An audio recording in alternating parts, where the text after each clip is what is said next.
Okay, this week we are going to talk about something I found very interesting in the chapters you're supposed to read on hacktivism. Hacktivism are politically motivated individuals that use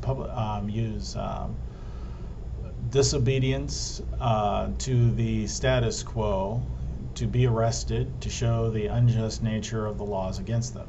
Civil disobedience has a long history in the United States, and we have now a merging in the hacker community of what are called hacktivists, people that hack and do electronic exploits for totally political reasons. This can go the gambit from the ultra extreme left to the ultra extreme right. So both ecological public interest groups, and also the skinhead neo-Nazis, fascist, or black power organizations are all capable of carrying this out. Sometimes different non-politically aligned groups, meaning groups that are not under the auspices of any government, will go to cyber war with each other. A perfect example in the United States is the Palestinians and Israeli hackers that fought a series of engagements in which they attacked certain websites of both groups. That went on in the early 2000s. There's many other instances of breaking into web pages and gaining information and then leaking it. Perfect example is during this last presidential election, a hacker broke in and stole a lot of information from Sarah Palin's Yahoo account and then reposted it on the web.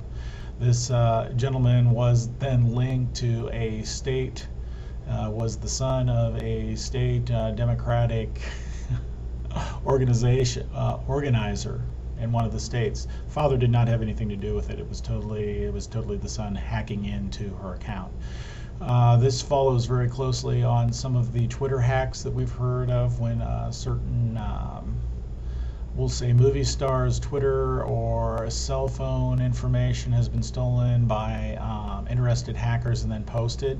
Just imagine this on a political scale. You have somebody you don't like, so you hack into their account to gain information to derail their whatever political office they're running for. This is not also hacktivists also can use the technique of, there are internet sites that allow you to make telephone calls and to put in what you want to show up on the caller ID. In one state, evidently a Democratic aligned hacktivist made a series of insulting telephone calls to independents and some people on the fringe, and underneath the used the caller ID to place in it the the opponent runner for that seat. So they had a lot of explaining to do to an enraged populace who believed that they were being targeted and harassed by the person running. You can check this out on any Google or any type of search engine or meta search engine. Some other things that hacktivists might want to do is also more or less, for lack of a better term, poison the well of the information pool. So putting out a whole bunch of fake websites under and spoofing websites and political parties that they don't like. So you put out a lot of disinformation. Disinformation is a political tactic used a lot by anarchists, neo-anarchists, and some ultra-libertarian groups. And we're talking about libertarian groups that are anarcho-libertarian. So that's just a basic rundown of what is going on in the hacktivist community. More or less, they're hackers, and instead of having the hacker ethnos of just wanting to break in because it's cool and maybe cause some trouble if I want to, The hacktivist is tightly motivated to break in and to destroy another political or philosophical group. So different things. So we necessarily have to see through what is going on and see if it has political ramifications. Another movement that's going on is state-sponsored hacktivism. This you find in China with the Red Hacker Group.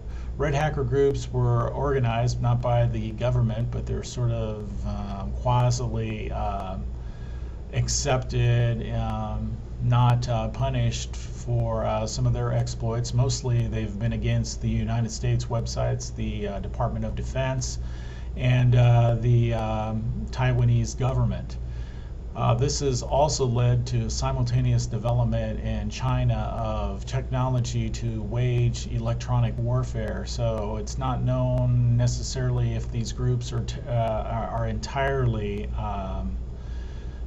non-government organized or allowed to function.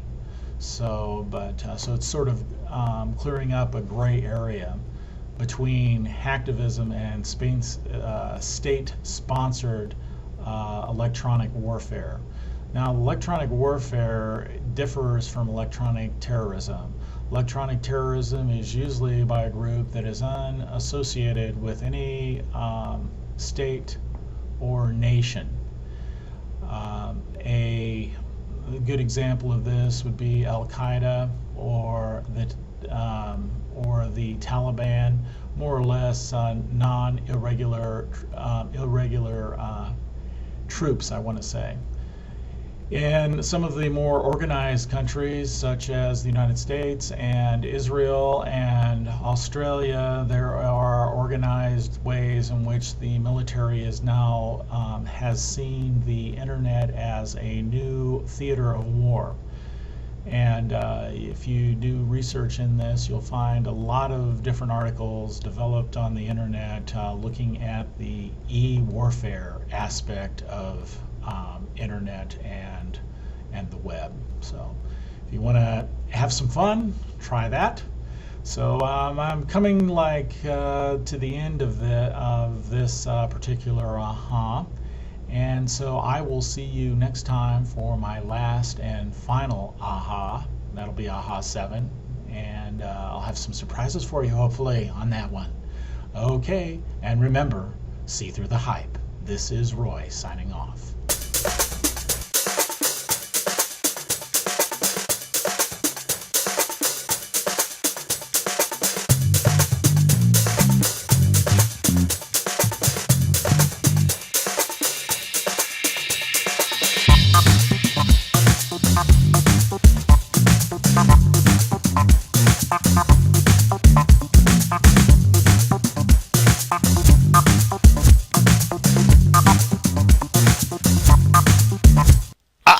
Shiver me timbers, make 'em reboot.